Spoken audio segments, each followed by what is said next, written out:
Jai Jai Shri Chaitanya Jaya Nityananda Jaya Dvaita Chandra Jaya Gaura Bhakta Vrinda. Reading today from Sri Chaitanya Charitamrita Adi Lila Chapter 4, Confidential Reasons for Lord Chaitanya's Appearance. We're reading, we're going to chant text 162. Gopi Ganer Premer Rudha Bhava Nam Vashuddha Nirmal Prem Kabu Nahe Kam. Gopi Ganer Premer Rudha Bhava Nam Vashuddha Nirmal Prem Kabu Nahe Kam. Gopi Ganer Premer Rudha Bhava Nam Vashuddha Nirmal Prem Kabu Nahe Kam. Gopi Ganer of the gopis, Premer of the love, Rudha Bhava, Nama, named, Vashuddha, pure, Nirmal, spotless, Prem, love, Kabu, at any time, Nahe, there is not, Nahe is not, Kama, lust. Translation. The love of the gopis is called Rudha Bhava. It is pure and spotless. It is not at any time lust. Purport. As already explained, the position of the gopis in their loving dealings with Krishna is transcendental. Their emotion is called Rudha Bhava. Although it is apparently like mundane sex, one should not confuse it with mundane sexual love, for it is pure and unadulterated love of Godhead. Om Jnana Timirandasya Jnananjana Shalakaya Chakshu Militam Yena Tasmai Shri Guruve Namaha. Jai Shri Krishna Chaitanya Prabhu Nityananda Shri Advaita Gadadhar Shivasari Gaura Bhakta Vrinda. Hare Krishna Krishna Krishna Hare Hare, Hare Rama Rama Rama Hare Hare. Translation again. The love of the gopis is called Rudha Bhava. It is pure and spotless. It is not at any time lust. Our topic today is the big decision. Lust or love? We may have many decisions to make in our life. Of course, we will have many decisions to make in our life. From year to year, month to month, week to week, day to day, moment to moment. Some of them we consider bigger than others. But the really big decision is this one. Lust or love? In our practicing stages of bhakti, this decision is really what consumes us from the time we wake up in the morning till the time we go to sleep. And this can seem to cause a lot of internal conflict, a lot of stress.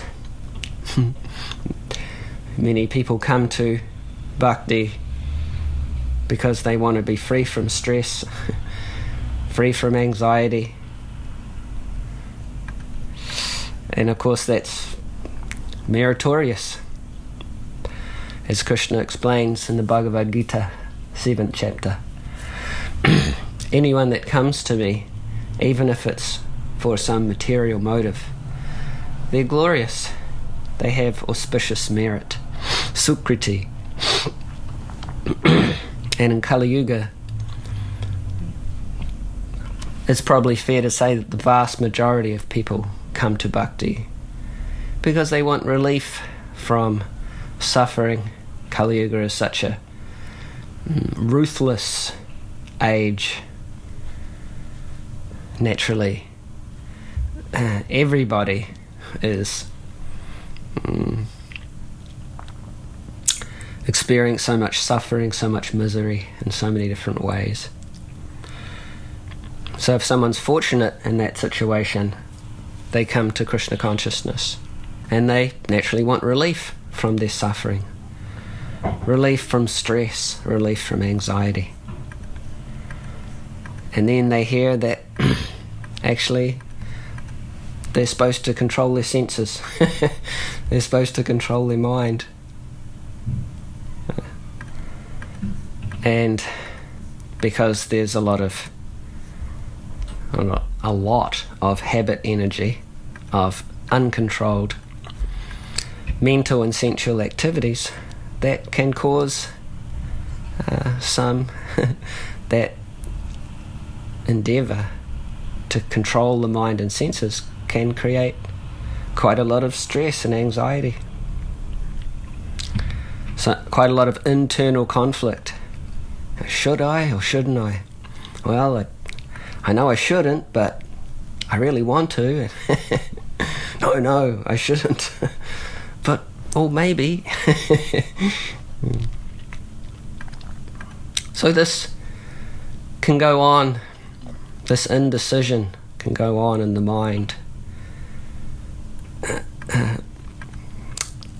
for quite some time, until we become steady in our bhakti.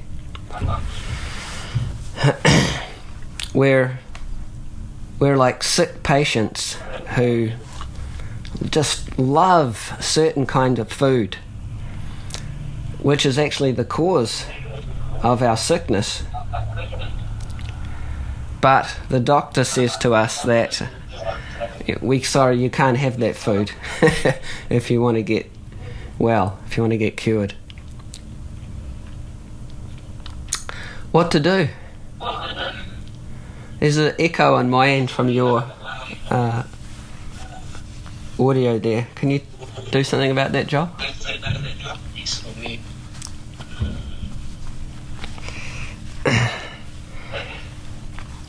Hari.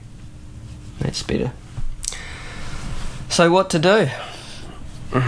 We're addicted to a certain kind of food that's the cause of our illness. We think we can't live without it. But the doctor tells you, sorry, you can't take it. You actually want to get well, you have to stop. If one in this situation actually wants to get well, then he has to take the time and trouble to understand why enjoying in a diseased condition is not in his self-interest. As Srila Prabhupada writes in his purport to Srimad Bhagavatam, Canto 1, Chapter 2, Text number 6. He writes in his purport, renunciation or abnegation for ultimate good is certainly a better occupation than enjoyment in the diseased condition of life. Such enjoyment only aggravates the symptoms of disease and increases its duration.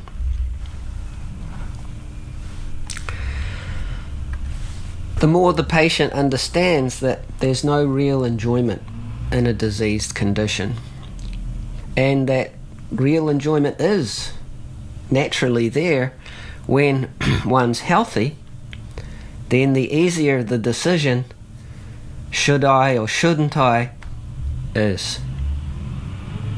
And this is why we have Bhagavatam class every day.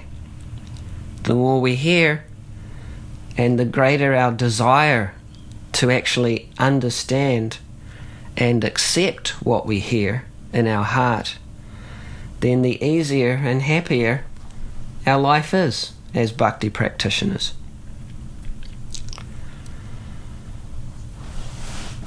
So in this section of the Chaitanya Charitamrita, Adi Lila chapter 4, confidential reasons for the appearance of Chaitanya Mahaprabhu, we're hearing about the gopis' love for Krishna, the Gopi Bhava. Extremely highly elevated subject matter. And in this section we get a wonderful analysis of what love actually is and what it isn't. To most people today, this section would be shocking. Aren't you glorious and glorified today if you're very lusty, if you have a great lust for life? Isn't that supposed to be the supreme destination? The more your life is filled with lust, the better. But we hear in this section that in today's verse, the love of the gopis is called Rudha Bhav.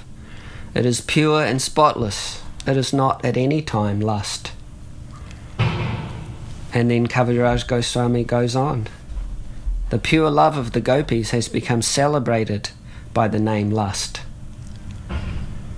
The dear devotees of the Lord, headed by Sri Uddhava, desire to taste that love. Lust and love have different characteristics, just as iron and gold have different natures. The desire to gratify one's own senses is calm, lust, but the desire to please the senses of Lord Krishna is prem, love. The object of lust is only the enjoyment of one's own senses, but love caters to the enjoyment of Lord Krishna, and thus it is very powerful. So here we get what would be a shocking definition of both love and lust for people today. Nevertheless, it's accurate. It's a concise and precise definition of both real love and what goes under the name of love in this world.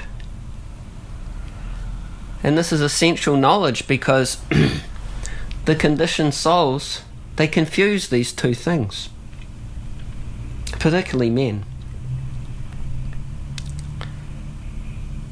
In the 11th canto of the Bhagavatam, it is stated, Bhayam dutiyabi naveshatasya ishad apetasya viparyaya asmriti. The conditioned souls are experiencing a reversal of reality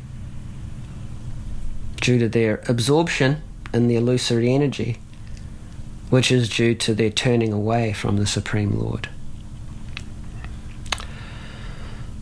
Everything's upside down, everything's back to front. So then, when it comes to love, we have the completely wrong idea.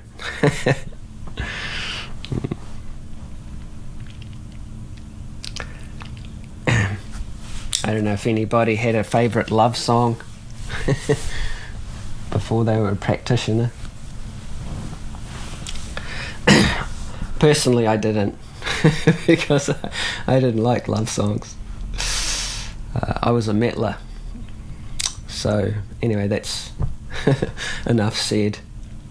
Metlers are generally not big fans of love songs. But most people are not metlers. And most people, they do like or love songs.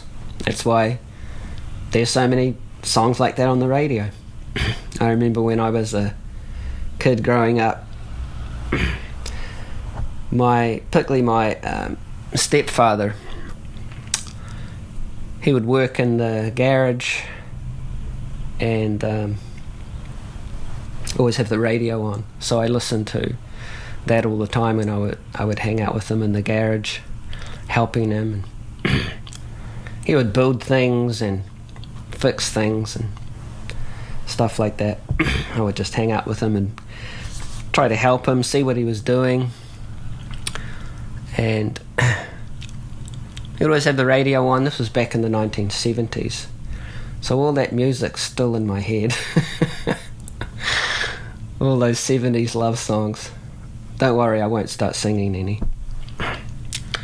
But whether it's the 70s, 80s, 90s, new millennium, it's basically all the same message. And I remember I could never understand why all the songs were about that. Even as probably like a 5-year-old, I was just thinking, why don't they sing about something else? So many other things you can do in life, particularly as a 5-year-old. But basically all the songs are about that. I love you, but you don't love me. You love me, but I don't love you. I need somebody to love. I don't need anybody to love. I'm falling in love. I'm falling out of love. So I just got tired of it, even as a kid. And for better or worse, chose metal. In which they don't sing those kinds of songs. But if you did have a favourite love song, you can just replace the word love in that song and in any so-called love song with lust or desire. Instead of saying I love you, more accurate to say I'm lusty for you or I desire you. That is actually much more accurate.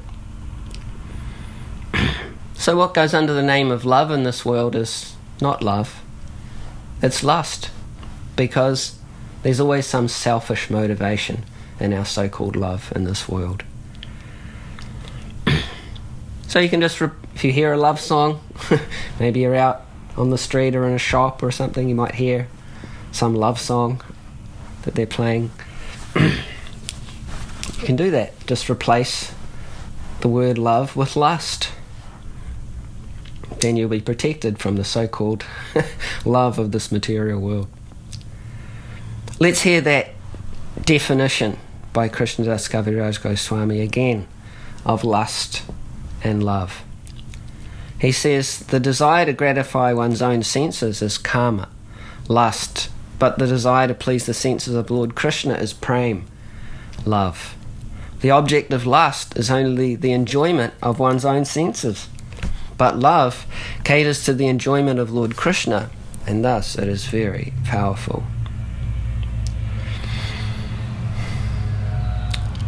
So this is a concise definition. Let's get into some more specifics and look at some of the characteristics of these two opposites here. We'll start with lust, because that's what we're familiar with. Some of the characteristics of lust. Lust pushes. Lust is like a pusher. Maybe you've, in your pre-Krishna conscious days, you met pushers. Maybe you're at a bar or a club or a pub or something, and some shady looking character comes up to you and says, hey man, I got some good stuff. Yeah, it'll really make it a big night, you know. Got some good stuff. Pusher. You were just standing there or sitting there, apparently minding your own business, and someone came up and tried to push something on you. So lust is like that. It pushes. Remember in the Bhagavad Gita, 3rd chapter, this is the first part of Lord Krishna's explanation of the characteristics of lust. Arjuna asked him, O descendant of Vrishni, by what is one impelled to sinful activities, even unwillingly, as if engaged by force? And Krishna replied, Kama esha krodha esha rajaguna samudbhavaha mahashano mahapatma vidyanam ihavarinam. He said, it is lust only, Arjuna, which is born of contact with the material mode of passion and later transformed into wrath, and which is the all-devouring sinful enemy of this world. So lust pushes us to do things that we don't even want to do. Just like a drug dealer or a pusher tries to convince us that, hey, I got some really good stuff that'll make your night, even if we weren't necessarily desiring that. And this is why Rupa Goswami talks about pushing agents in his Nectar of Instruction. The first verse, they're called Vegas. There are 6 of them. Vacha Vega, the urge to speak. Manasa Vega, the urge of the mind. Krodha Vega, the urge of anger. Jiva Vega, the urge of the tongue, so that's to taste.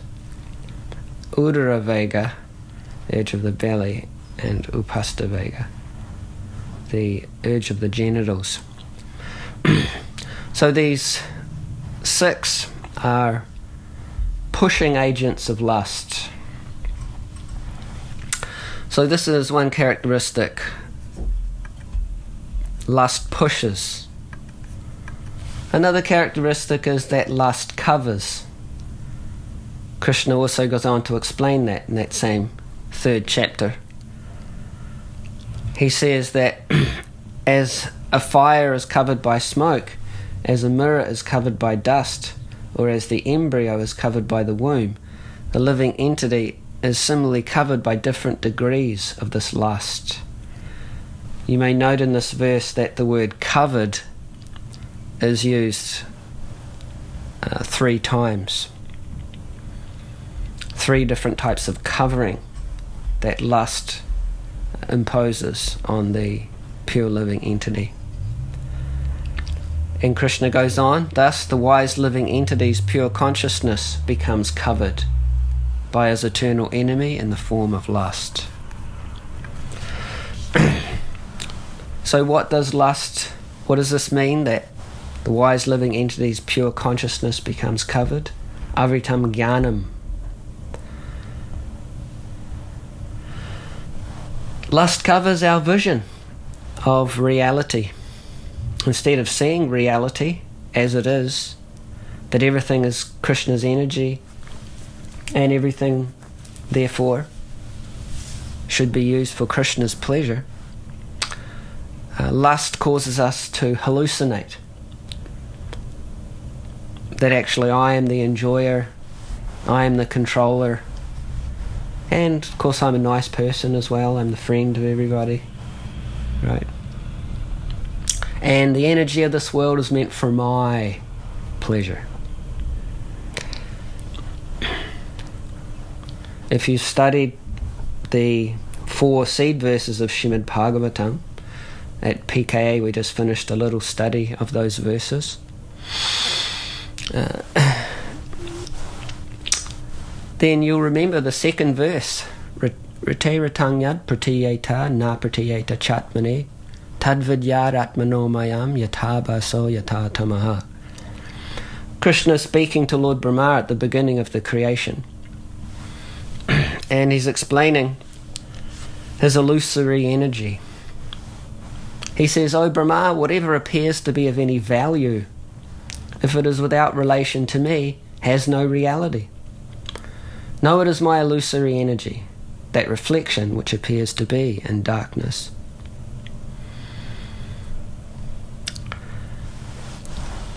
If we see value in this world separate from Krishna, then we should know our knowledge has become covered by lust. That is the effect of Krishna's illusory energy. Tadvidyad atmano mayam. Krishna said, you should know that's my Maya. And Shukadev Goswami also explains at the beginning of his recitation of Srimad Bhagavatam, Pashyannapi na pashyati. We see the realities of life. We see that this body, the bodies of our family, our friends, our society, nation, we see that they're all fallible soldiers, sanyesu asatsu. But we don't actually see them as fallible soldiers. We think they can protect us. We see it, but we don't see it. This is because lust covers our original knowledge, avritam jnanam. Another characteristic, lust cheats. It promises satisfaction, but never delivers.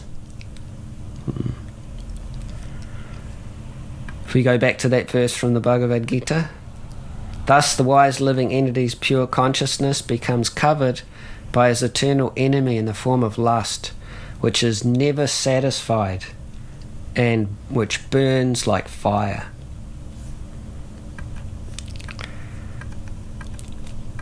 So we all know the analogy, I'm sure, that the more fuel you put on the fire, the more it burns. It's not that you put fuel on the fire and it goes out. No, the more fuel you put on, the greater the fire. So lust presents itself as being something that can be satisfied. You just feed me the fuel of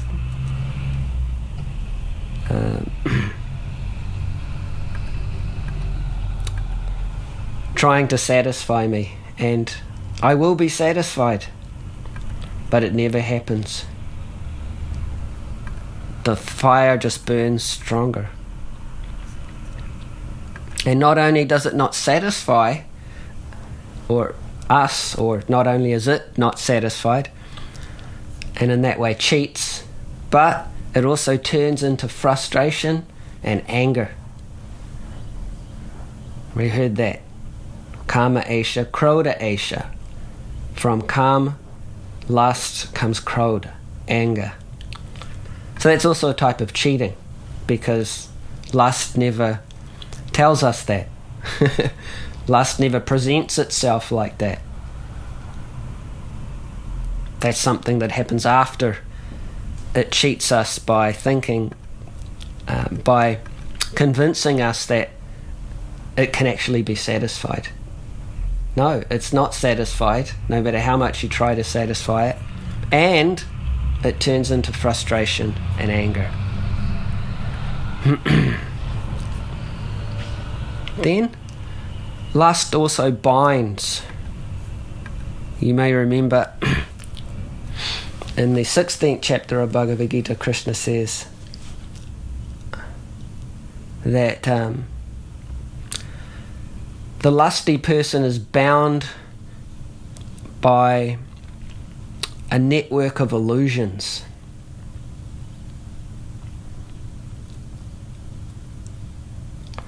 He says, thus perplexed by various anxieties and bound by a network of illusions.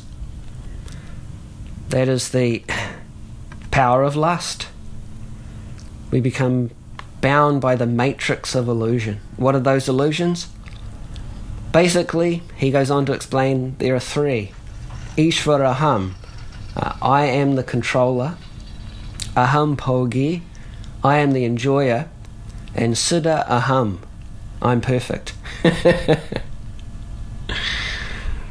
So we become bound by these illusions. And no matter how much these illusions are proved to be illusions, we still go on, bound by lust. No, actually, I am the controller, even though practically nothing's in my control. I am the enjoyer, even though I'm not enjoying. And I am perfect, even though I have so many imperfections. In this way we become bound by lust, and then lust also degrades. Krishna goes on to explain. Thus perplexed by various anxieties and bound by a network of illusions, what happens? They become too strongly attached to sense enjoyment and fall down into hell. Those who are envious and mischievous, who are the lowest among men, I perpetually cast into the ocean of material existence, into various demoniac species of life. attaining repeated birth amongst the species of demoniac life, O son of Kunti. Such persons can never approach me. Gradually they sink down to the most abominable type of existence. There are 3 gates leading to this hell: lust, anger, and greed. Every sane man should give these up, for they lead to the degradation of the soul. So from lust binding us, then lust degrades us.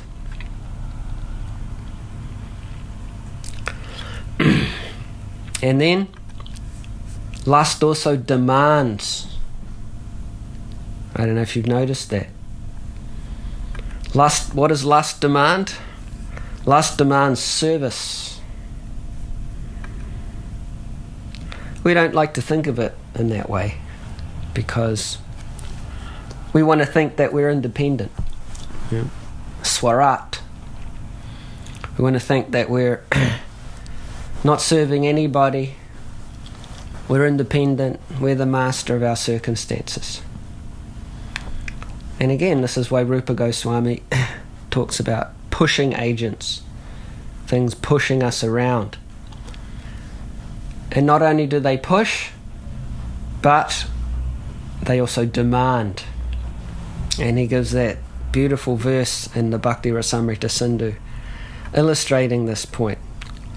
Kamadinam katina katida palita durnideshas tesham jata mayina karuna natrapa no pashantihi utrajaitan atayadu pate sam pratam labdha buddhis tvam ayata sharanam apayam mam niyungshvatma dasye.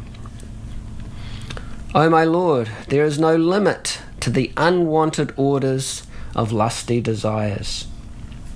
Although I've rendered these desires so much service, they've not shown any mercy to me.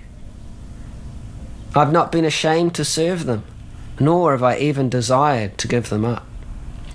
O my Lord, O head of the Yadu dynasty, recently, however, my intelligence has been awakened, and now I am giving them up. Due to transcendental intelligence, I now refuse to obey the unwanted orders of these desires, and I now come to you to surrender myself at your fearless lotus feet. Kindly engage me in your personal service and save me.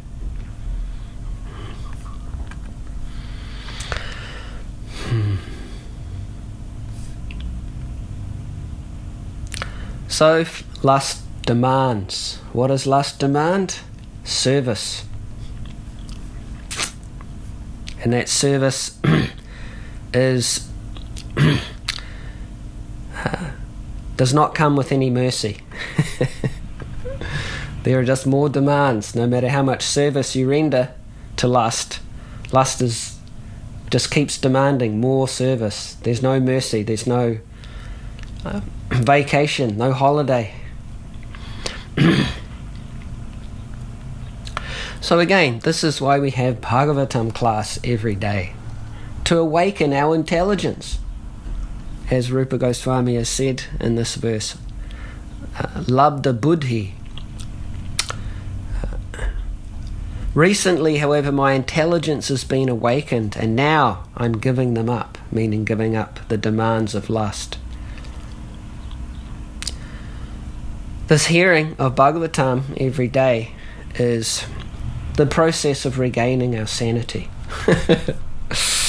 The process of becoming free from these characteristics of lust, how lust pushes, how lust covers, how lust cheats, how it binds, how it degrades, and how it demands.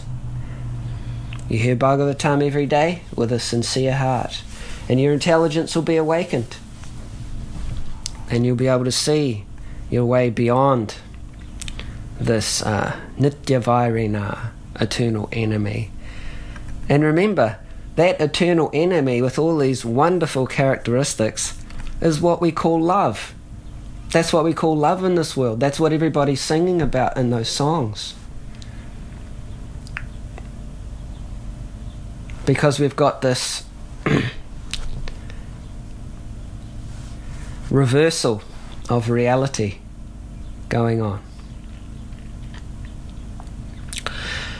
Now, because lust is the perverted reflection of prema, of love, then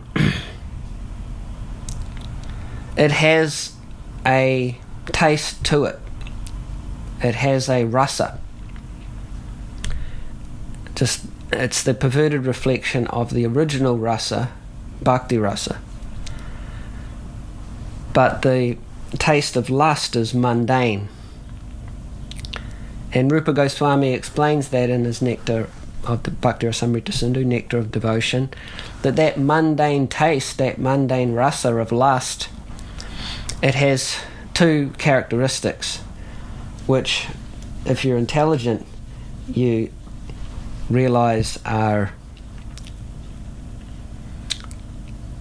catalysts for failure. They're catalysts for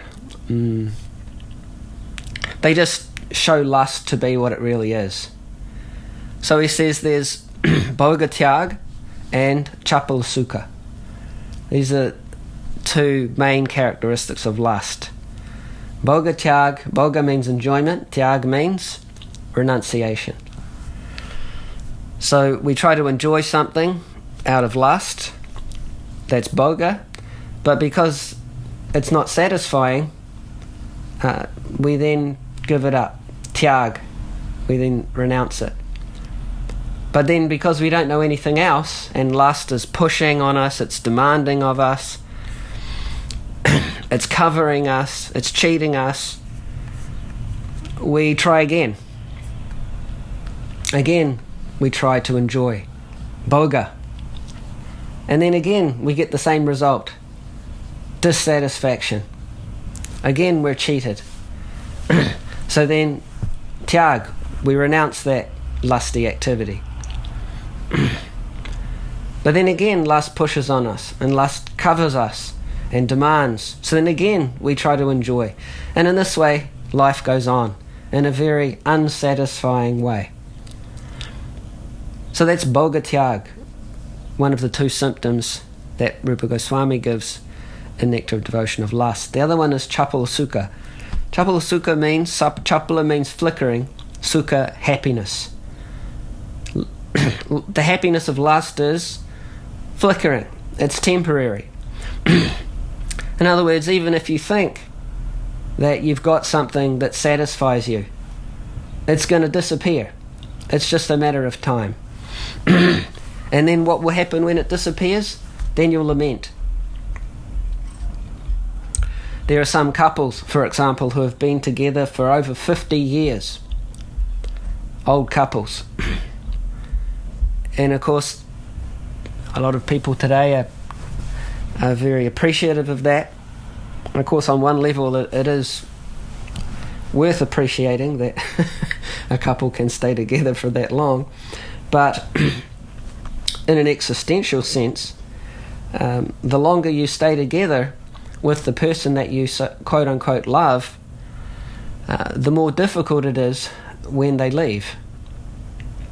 The more you suffer when that object of your love disappears, which it must, because the pleasure of lust is chapala sukha, flickering happiness, temporary. It's bound up by time. So that's chapala sukha. You have bhoga tyag, alternating between enjoyment and renunciation, because lust is unsatisfying, and then chapala sukha, it's temporary. Even if you get something that you think is satisfying, you can't keep it. It will be taken away from you. So either you give up lust voluntarily because it's dissatisfying, or you give it up involuntarily because it's taken away from you by time. But the nature of lust is that lust doesn't give up very easily. Maya does not give up very easily, right? You can hear this every day. And still, Maya's there, right? Knocking on your door, pushing you around, covering you over, demanding, cheating. Come back to the world of lust. It will be different this time. This is the cheating. It's never different. It's always the same.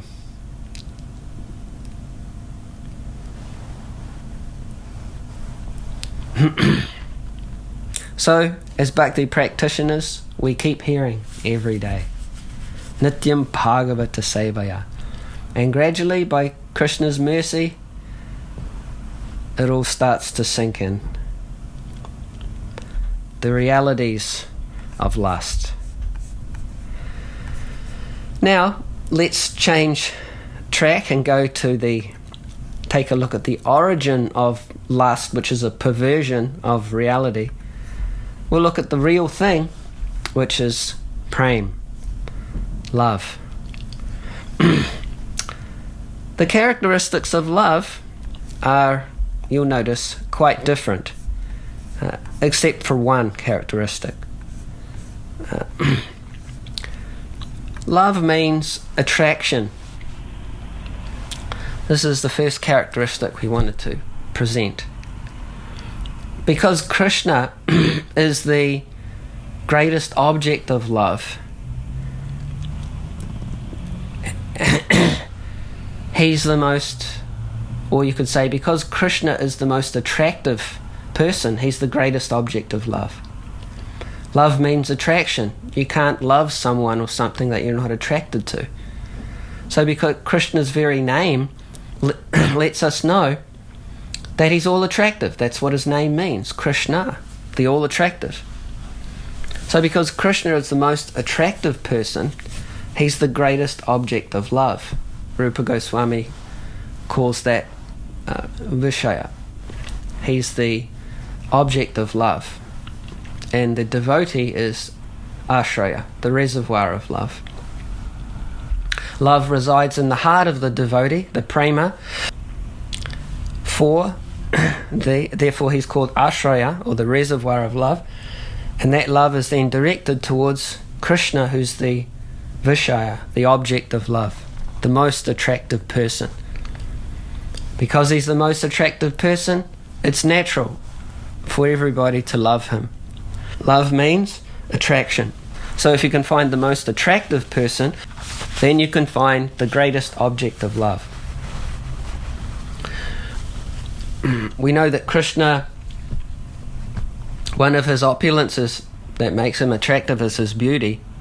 And great devotees like Uddhava, for example, explain how attractive Krishna is, how beautiful he is. Uddhava says he's Bhushana Bhushanangam. He's the ornament of the ornaments that he wears. People put on ornaments because they want to look more beautiful. They're hoping that the ornaments will increase their beauty, increase their attractiveness.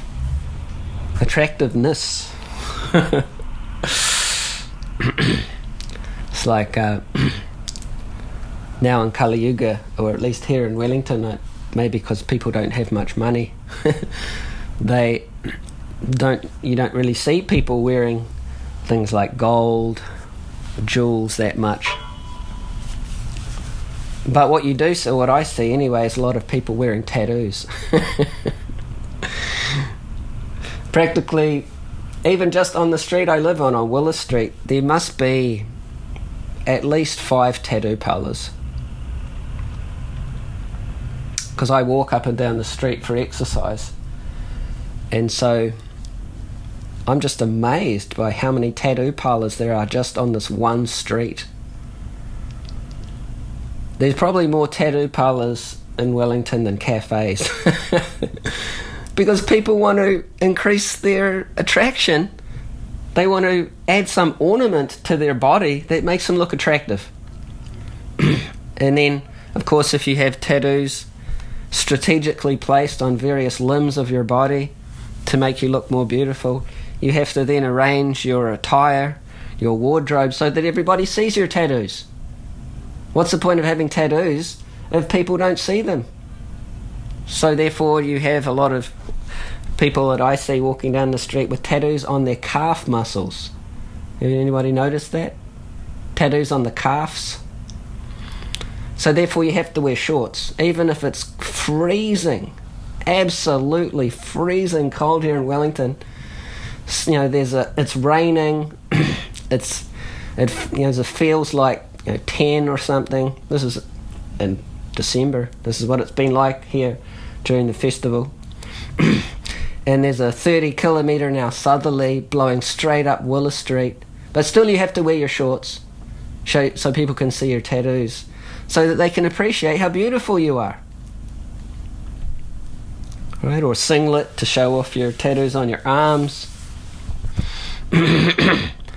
Because so people have these ornaments because they want to increase their beauty. Krishna doesn't do that. Krishna does not wear ornaments to increase his own beauty. When he puts on ornaments, he increases the beauty of the ornaments. Therefore, he's the ornament of the ornaments he wears.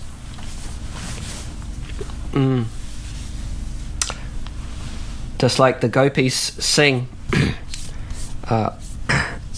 before the Rasa Leela actually starts, they ask Krishna to become the Purusha Bhushan, the male ornament. So for a woman, the husband is the ornament, that person who makes them look more attractive, particularly in the eyes of other women, the Purusha Bhushan. So the gopis ask Krishna, you please be that for us. Because he's the most attractive person.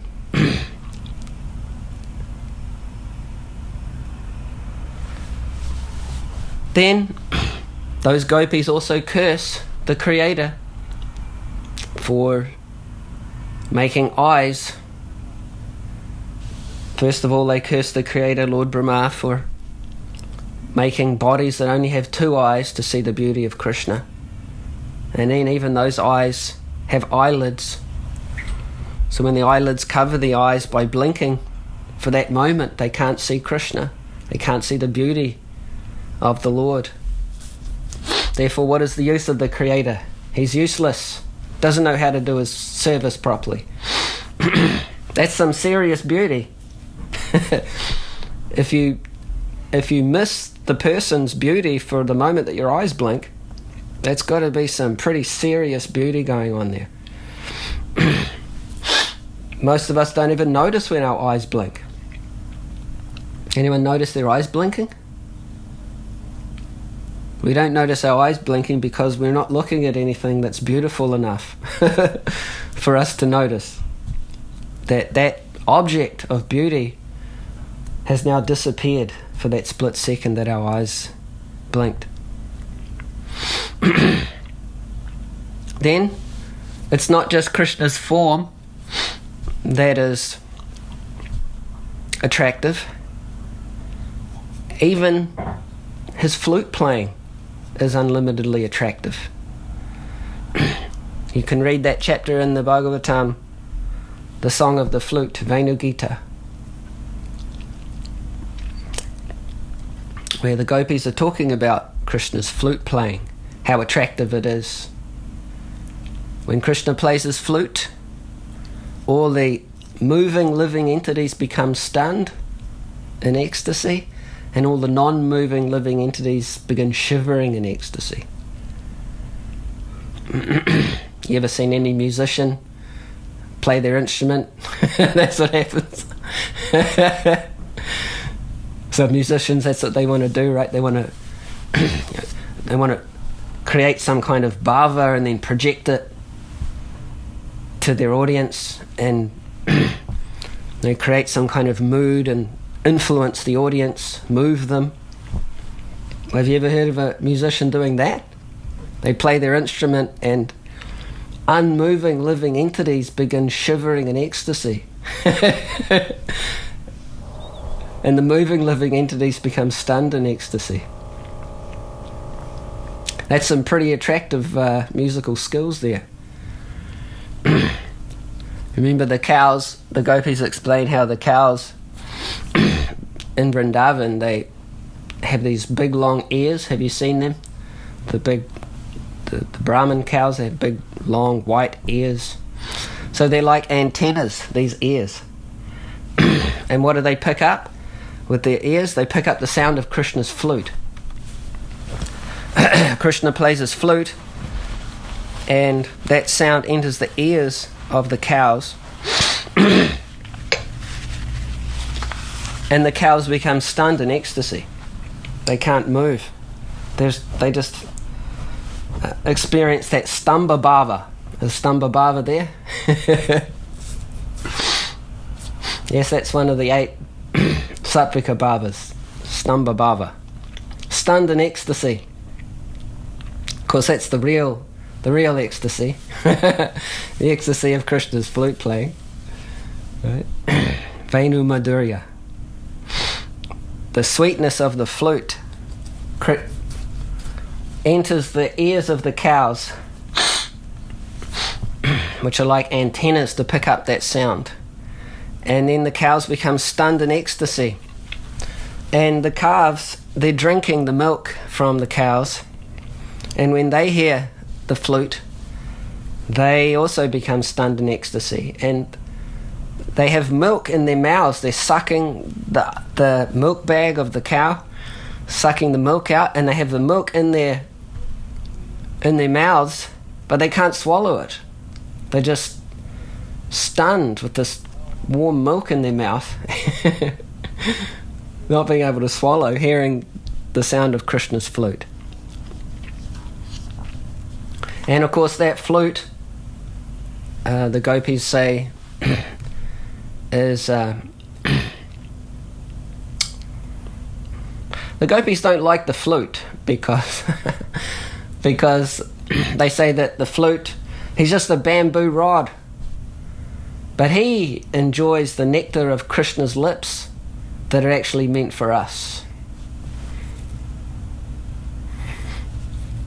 So the gopis, they steal Krishna's flute sometimes.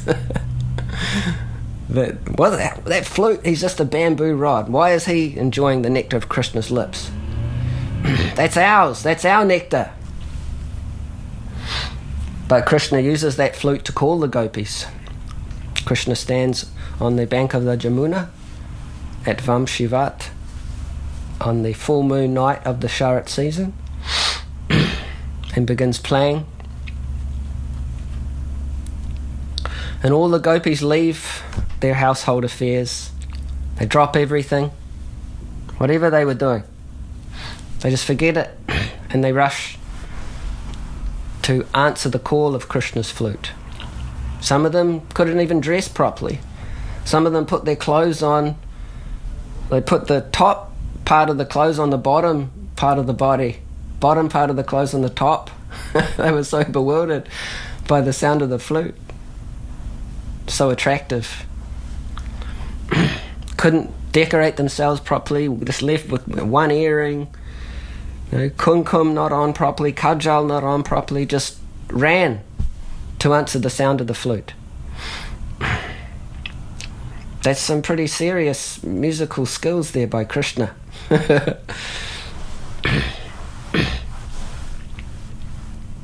So because Krishna is all attractive, the most attractive person, he's the greatest object of love. And therefore it's natural for us to love him. And love means attraction. Another aspect of love is that real love, prema, is ever fresh. Rupa Goswami says that it's full of wonder. It's astonishing. It's ever fresh. And when the devotees who have this rahasya, this greatest secret of prema bhakti, when they meet Krishna again after some period of separation, It's like they never saw him before. The cowherd boys, they wake up in the morning and they just think, let us go and see our friend Krishna so we can go with him and herd the cows in the forest. And it's their anticipation is so great, it's like they've never seen Krishna before. And when they actually do see Krishna, when he comes out of his house, it's like an ever fresh experience every day. Every day is a completely new, fresh experience. Of course, we can't say that about anyone in this world. Every time we see them, it's a new experience. So that is another symptom of love. It's ever fresh. Now, this next symptom is shared with lust, and that is service. Love means service. Love is not simply a sentiment or a feeling. It's something that is showed practically. It's something that is expressed. And so the greatest lovers are the greatest servants. That is what we hear in Bhagavatam, Chaitanya Charitamrita. The greatest lovers, those who possess the greatest love, the greatest prem, they're the greatest servants of Krishna. This is why Srila Prabhupada translates the word bhakti as devotional service. He doesn't just say it's devotion. It's devotional service. And he explains the nature of that service in his purport to Srimad Bhagavatam, Canto 1, Chapter 2, Text 6. He says, one should therefore accept the superior quality of occupation in the form of the devotional service of the Lord without any tinge of unnecessary desire, fruitive action and philosophical speculation. This alone can lead one to perpetual solace in his service. That sounds good, doesn't it? Perpetual solace in your service. Remember, lust is also demanding service. And remember the result. There's no satisfaction, there's just more demands. But with bhakti and devotional service, there's perpetual solace, because that's our constitutional position. Ahaitu kiya pratiyata hiyatma suprasidati. The Atma becomes suprasidati, fully satisfied by that uninterrupted, unmotivated devotional service. Another characteristic of love, happiness. When we talk about happiness, ultimately we're talking about the happiness of loving relationships. Why are people so frustrated today? Because they don't know how to have a loving relationship, even in the ordinary sense. Even in the sense of what is called by Kaviraj Goswami lust. Even that level of happiness is not attained by people today. They don't even know how to have a proper lusty relationship, what to speak of a loving one.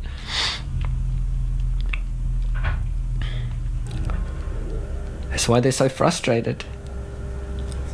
Because happiness exists in loving relationships. If we don't have those loving relationships, we become frustrated, and that frustration has to be expressed. It has to be vented on others, on those around us, even on those that we so-called love.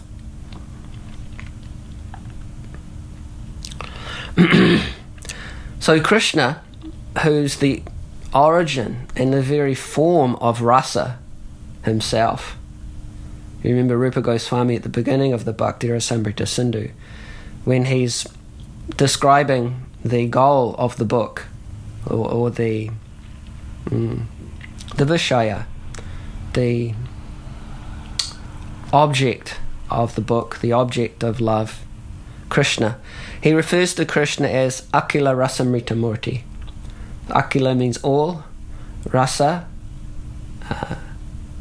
taste, amrita, nectar, murti, form. He says that he refers to Krishna as the form, the very form of all nectarian rasa, or taste. Shastra also says rasa vaisa, that the Supreme is the reservoir of rasa. Now he came as Chaitanya Mahaprabhu to taste the rasa of bhakti. He came to taste the bhakti rasa, even though he himself is the very form of rasa. Now that really says something about the happiness of real love. That Krishna himself wants to taste it. Specifically, he wants to taste the happiness of Srimati Radharani. Sokyam chasya madanubhavata. So she is known as Mahabhav Shiromani. She experiences the greatest happiness because she is the greatest lover of Krishna.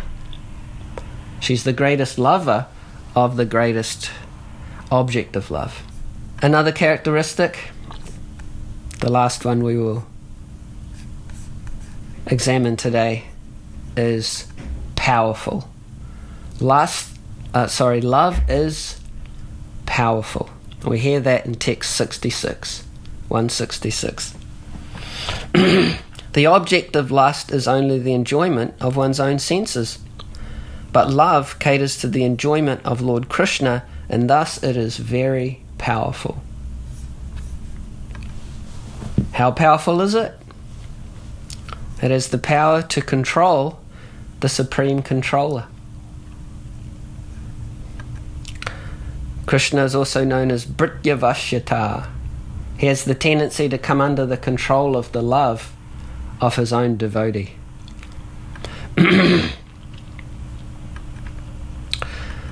that love, that loving service is so powerful that Krishna says to his greatest lovers, the gopis, that he can't repay them for it. He can't repay them for their loving service. It's so powerful that it's conquered him and basically made him bankrupt. Naparaye ham, he says, I cannot repay you for your loving service. That's powerful. Krishna himself, who says, Yayatam mam prapadyante tam sadaiva bhajamiham, as all render service to me, I reciprocate accordingly, says to the gopis, Naparayeham, actually I can't reciprocate with you accordingly. Your love is so powerful that it's defeated me.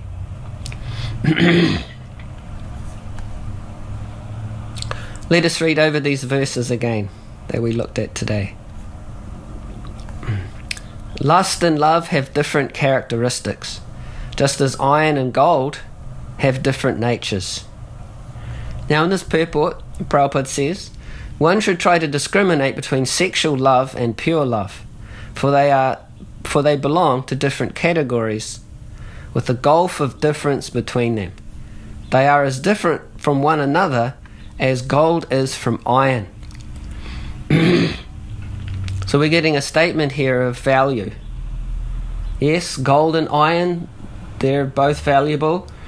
They're both metals, and they both have value. But you can't compare the value of gold and iron. It's completely disproportionate. They may weigh the same. You can even get some yellow spray paint. You can spray paint an iron bar gold. But anybody that knows about metals will understand that just because something looks the same as gold doesn't make it as valuable as gold. So one should try to discriminate between sexual love and pure love, for they belong to different categories with a gulf of difference between them. They are as different from one another as iron is from gold. So lust might look like love in this world because of those characteristics of lust that we described, how it's covering, it's cheating, but it's not the real thing. It has no value compared to the real thing, compared to real love.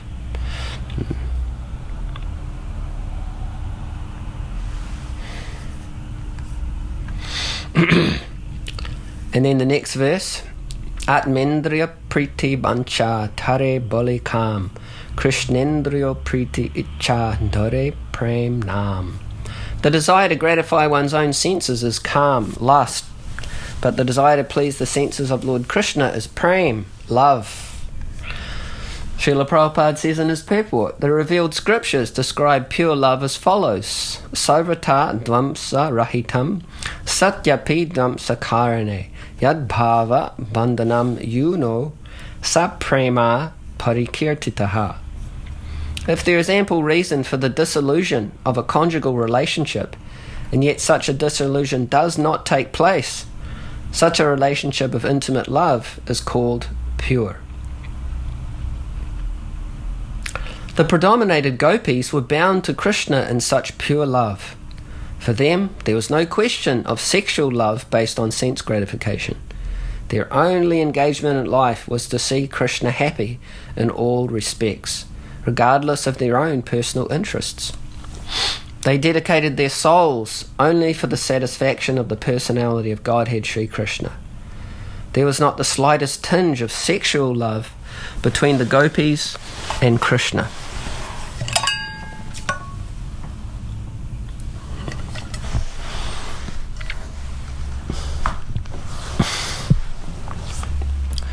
The author of Sri Chaitanya Charitamrita asserts with authority that sexual love is a matter of personal sense enjoyment. All the regulative principles in the Vedas pertaining to desires for popularity, fatherhood, wealth, and so on are different phases of sense gratification. Acts of sense gratification may be performed under the cover of public welfare, nationalism, religion, altruism, ethical codes, biblical codes, health directives, fruitive action, bashfulness, tolerance, personal comfort, liberation from material bondage, progress, family affection, or fear of social ostracism or legal punishment. But all these categories are different subdivisions of one substance, sense gratification. It's quite a list.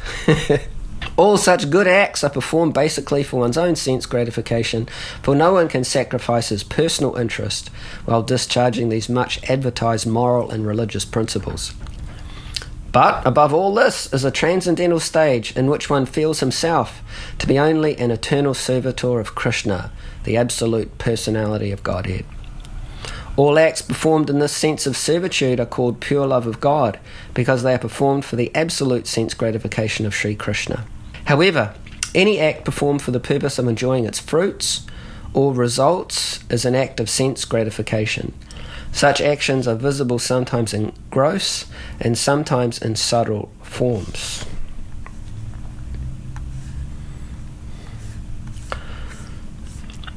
And then the final verse that we read today, Kamera taparja nija shambhoga keval Krishna shuka tatparja tatparya matro prem ta prabal. The object of lust is only the enjoyment of one's own senses, but love caters to the enjoyment of Lord Krishna, and thus it is very powerful. So as we tried to explain, just as lust has a taste, because it's the perverted reflection of love, prema, prema has the original taste, the bhakti rasa. It's the real taste that we're all looking for. And it's the only way that one can give up the false taste of lust. The acharyas explain this. The only way you can actually give up lust, if you want to, the only way that you can actually fully decide that you want love instead of lust is to experience real love, to experience the bhakti rasa, the real taste of love. Rupa Goswami says that bhakti rasa is actually beyond conceptualization. When we discuss something, we expect to be able to conceptualize it. But he says you can't do that with bhakti rasa. some idea of it can be given, but it can't actually be defined.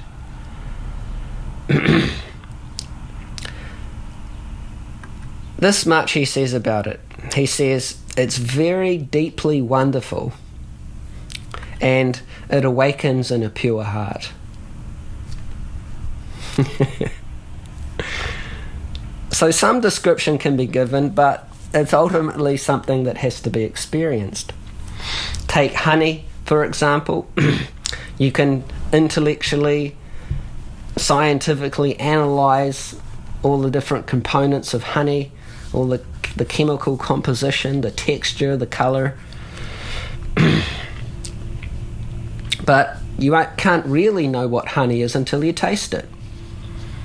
One actually has to taste the honey to understand it fully. And so it is with Bhakti Rasa. You actually have to experience it to really know what you're dealing with. If we want to hear more about Bhakti Rasa, of course, Rupa Goswami has given more in his Bhakti Rasamrita Sindhu. So we can read that. Bhakti Rasamrita Sindhu is the science of Bhakti Rasa. And by reading that book with a sincere desire to try to understand what we're reading, then that will help to make our big decision, lust or love, easier. That's why he wrote the book. So, what's it going to be? Lust or love? This is the big decision. It's the big decision from moment to moment, generally speaking, from day to day, week to week, month to month, year to year, even lifetime to lifetime. But if in this life we can choose love over lust for the duration of our life, then we will actually attain that rahasya, that confidential essence of Srimad Bhagavatam, Prema Bhakti. By hearing about the false representation of love, then we become detached from it. And by hearing about real love, we become attracted to it and gradually develop a desire to attain it. In fact, we develop a greed for it. That is the purpose of sadhana bhakti, the practice of devotional service. Atachittam samadhatum nashaknoshi maistiram abhyasa yogina tato mamich chaptum dhananjaya. My dear Arjuna, O winner of wealth, Krishna said to Arjuna, if you cannot fix your mind upon me without deviation, then follow the regulative principles of devotional service. In this way, develop your desire to attain me. And therefore hearing is the first process of devotional service, the first process of sadhana bhakti. Hearing both the negative and the positive. Both types of Krishna Katha have to be there. As we were trying to explain in our recent classes on the Chatushloki Bhagavatam, if we just hear about the negative, then we can very easily become impersonalists, Mayavadis. And if we just hear about the positive, then we can very easily become sahajas, those who take things very cheaply. Krishna told Lord Brahma, Anvaya vyatirekabhyam yat syat sarvatra sarvada. You should hear about the truth of Prema Bhakti directly and indirectly, through the positive and the negative. And in this way, by hearing from a bona fide spiritual master the reality of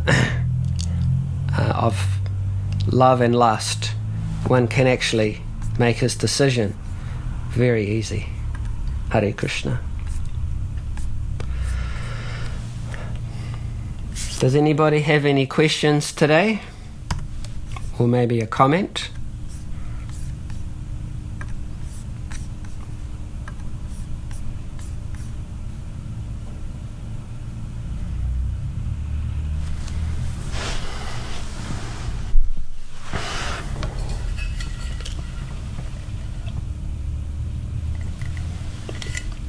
Hare Krishna, Hare Krishna. Wow. That was dramatic.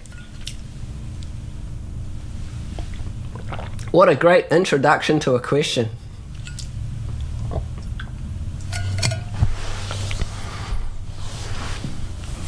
Hare Krishna, Mahaprabhu. Vrindavan Madhurya. Hare Krishna. Wonderful to see you. Wonderful to see you. I'm reminded of how satisfying your association is for the mind and the heart and the intellect. So thank you for your class. Pleasure. I have two questions. One is a short one. Is it possible to make the decision once and for all to give up lust? We have to. If you want to go back to Godhead. His answer.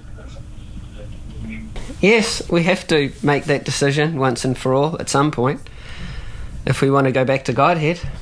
As Srila Prabhupada explains in the Bhagavad Gita, 2nd chapter, final verse, purport, I think it's text 72, he says that one can attain Krishna consciousness or divine life at once within a moment, or one may not attain such a state of life even after millions of births.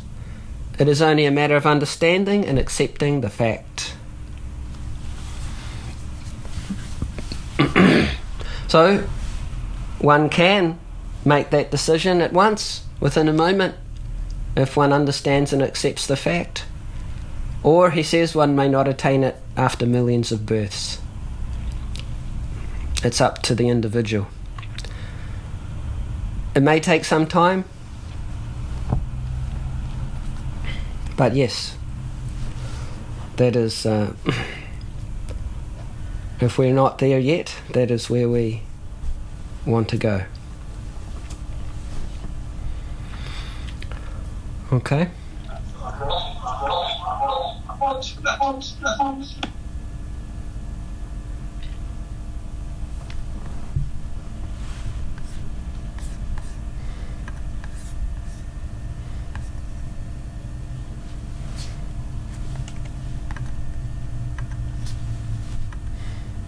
Thank you, Prabhu. So my second question is, you described how persistent lust is, and we also hear that as long as you have a material body, lust will remain.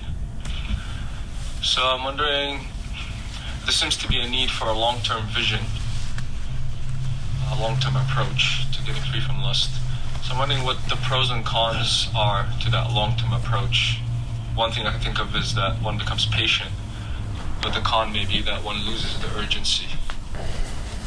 So I'm wondering if you can speak a little bit about having the long-term vision and what the benefits and detriments of that are. I'm not sure what you mean by a long-term vision. Can you be more specific? As in understanding that I'm going to have to battle this for an entire lifetime. So you're asking for a long-term vision, how to do that? I'm asking, it seems to be when one understands that, it's not going to be quick. Or when one is practicing, say, for 10, 20 years, and still notices that there's anarthas in the heart, lust, desire is there can be some discouragement, or there can be also a lack of urgency that I'm actually not going to get free from this. I might just well just live with it. Yeah, so Rupa Goswami says, Utsaha nishchaya daryat. One has to have enthusiasm, determination, and patience. Patience has to be there, but not just patience, there also has to be enthusiasm and determination. Then one can be successful. Shrinvatam Srakata Krishna Punya Shravana Kirtanaha Hridyantastoya Bhadrani Vidhunoti Suhrit Satam. Sri Krishna, who is the Paramatma, super soul in everyone's heart, and the benefactor of the truthful devotee, cleanses desire for material enjoyment from the heart of the devotee who has developed the urge to hear his messages, which are in themselves virtuous when properly heard and chanted. It's a very important verse out of many very important verses in the Bhagavatam, in which Krishna is addressed as Suhrit Satam, the benefactor of the truthful devotee. Suhrit means a very intimate friend. Satam means the sincere devotee. So, if one is actually sincere, then Shrinvatam Swakata Krishna. One engages in trying to understand Krishna with great enthusiasm, determination, and patience. And Krishna reciprocates, as we were explaining, Yayatamam prapadyante tam sataiva bhajami aham. Krishna reciprocates according to the sincerity of the devotee. So if one is very sincere and therefore has enthusiasm, patience and determination, then one will see over time Krishna's reciprocation as the super soul when he cleanses desire for material enjoyment from the heart of the devotee who's developed the urge to hear his messages. Vidunoti, he cleanses. Hridyantasto yabhadrani. Abhadrani means all the inauspiciousness in the heart. Hridyantasta yabhadrani vidunoti. He cleanses it away. So we can't get free from those things ourselves. It's only by the mercy of Krishna. Right? So the more we hear about Krishna, the more we naturally become attracted to Krishna, because Krishna is all attractive. And the more Krishna sees our sincerity, and as the super soul, and as our benefactor, dearest friend and well-wisher, cleanses away whatever impediments there are to pure love. But we have to convince Krishna that that's what we really want.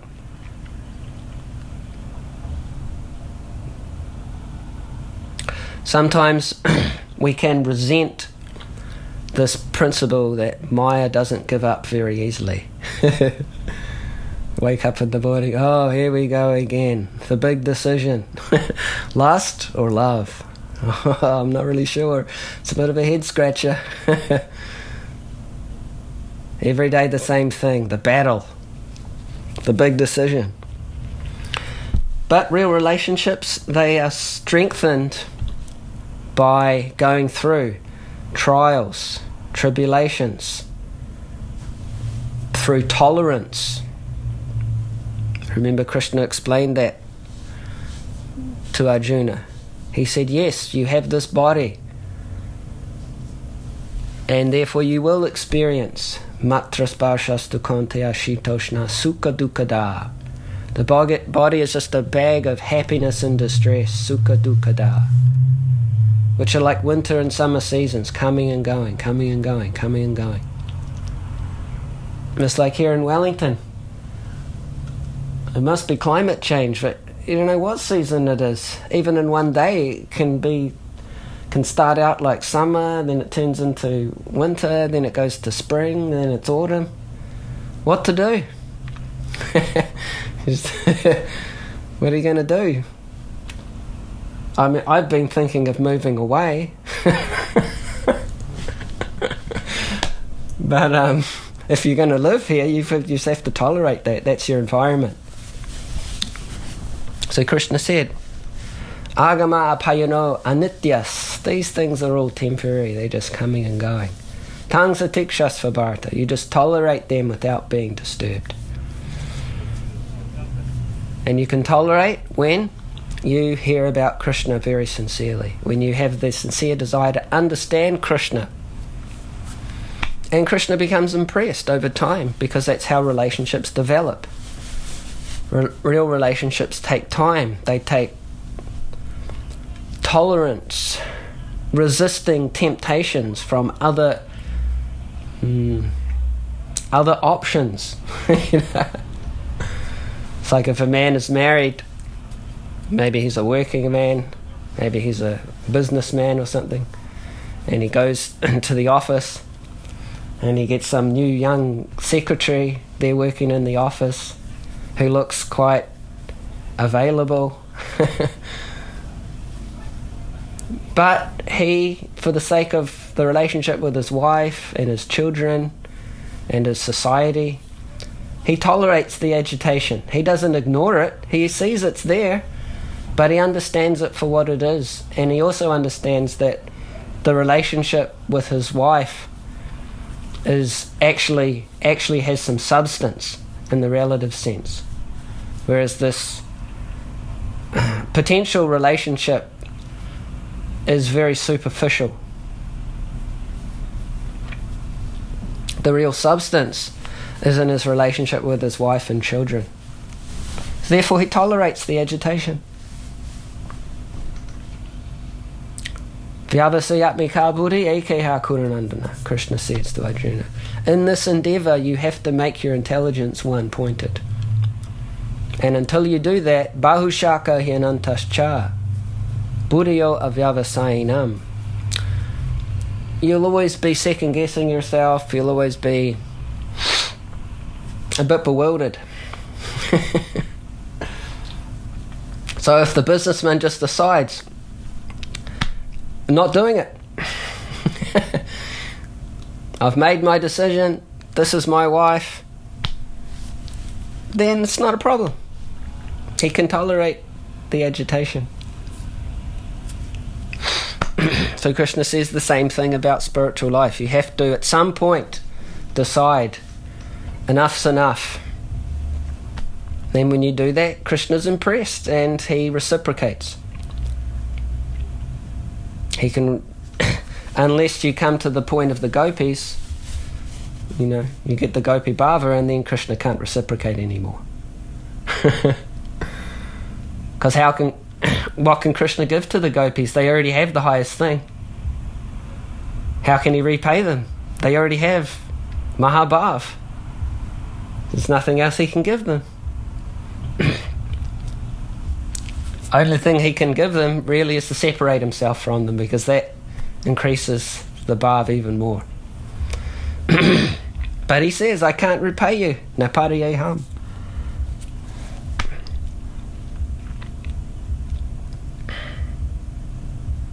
So, of course, we aspire for such a elevated position. We don't imagine that we're anywhere near that. But that is our goal, to become so dear to Krishna that Krishna becomes everything in our life. And then whatever else appears to be attractive is actually just like insignificant. Like Prahlad Maharaj says, Yanmai tunari grihamedi sukham hi tucham. There is some sukha, some so-called happiness in the grihamedi approach to life. He says, yes, there's something there. But how much? Hi tucham. Certainly insignificant. He can say that because he has love for Krishna. For us, what he calls insignificant, we may think is very significant. So we have to work on our relationship with Krishna. Relationships take time.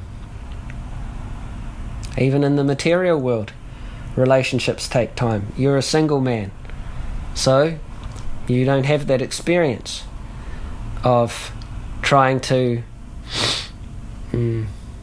push on a relationship with the opposite sex for the duration. You don't have that experience. But I can tell you from my experience, this year, in a few months, Kadiravan and I, we will have been married for 25 years.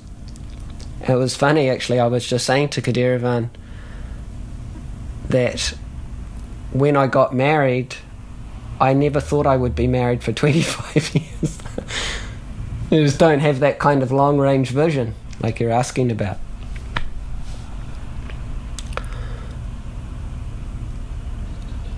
So, I can tell you from my experience that even just trying to relate to one other soul takes a lot of work. A lot of blood, sweat and tears to make it work. What to speak of trying to relate to the Supreme Soul, the Supreme Person. So we have to be enthusiastic, and we also have to be realistic. Does that make some sense?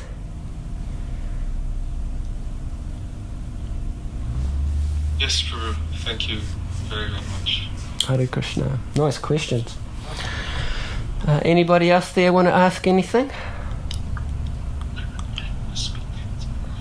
Hare Krishna. Goswami Prabhu. Hare Krishna Ramdas. Hare Bol Prabhuji. Dandavat pranams. Hari Hari.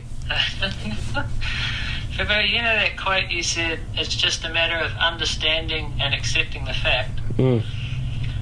I read hearing as the basic principle for understanding, so it seems that part of the equation is quite simple. So what's the accepting part? Because it seems even after a lot of hearing you may not accept, or is it based on a big chunk of impiety that you've got to get rid of, or what's the accepting part? That's just up to the individual. That's our minute independence. It's like someone may have millions of dollars in the bank, but they don't have to spend it, or they can choose how they spend it. So we may have some bhakti credits in our bank account, but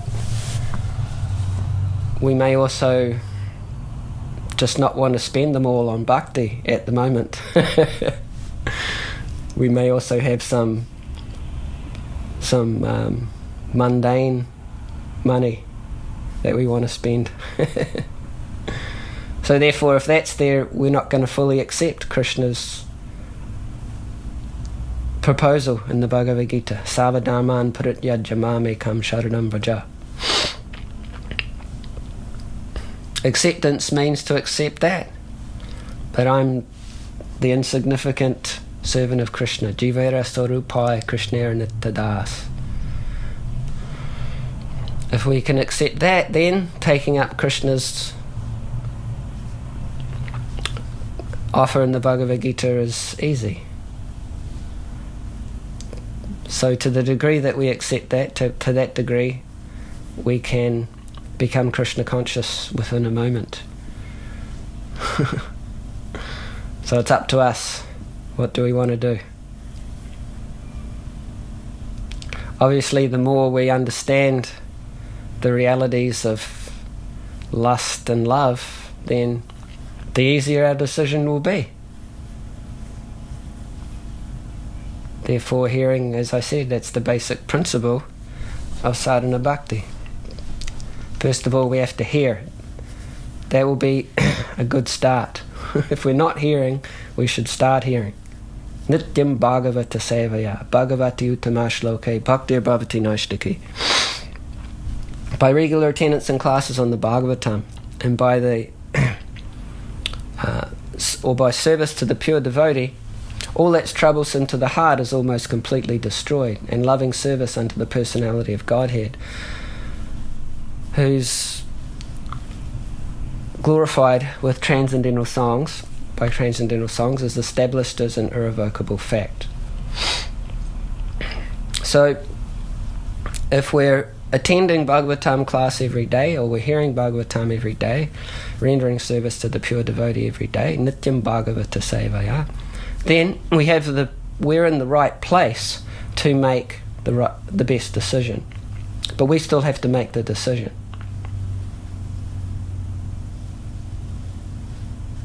It's like we're getting a lot of money in our bank, but we still have to decide to spend it.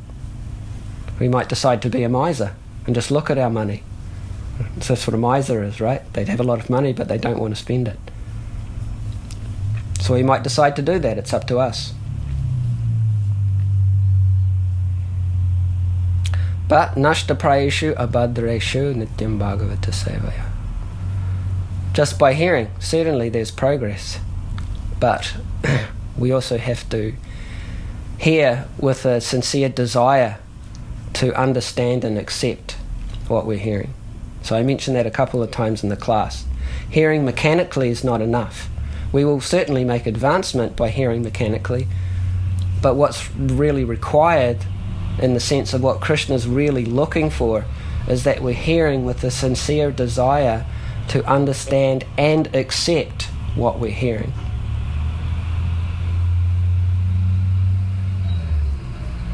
And then the decision is easy, because Krishna helps. He's Surit Satam, the benefactor of the truthful devotee. Is that okay, Prabhuji?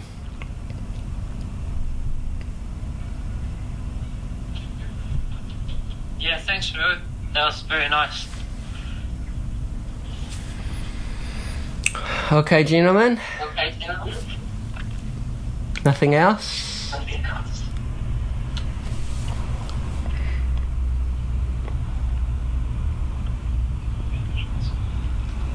We need to finish here, Prabhu. Great. Thank you very much.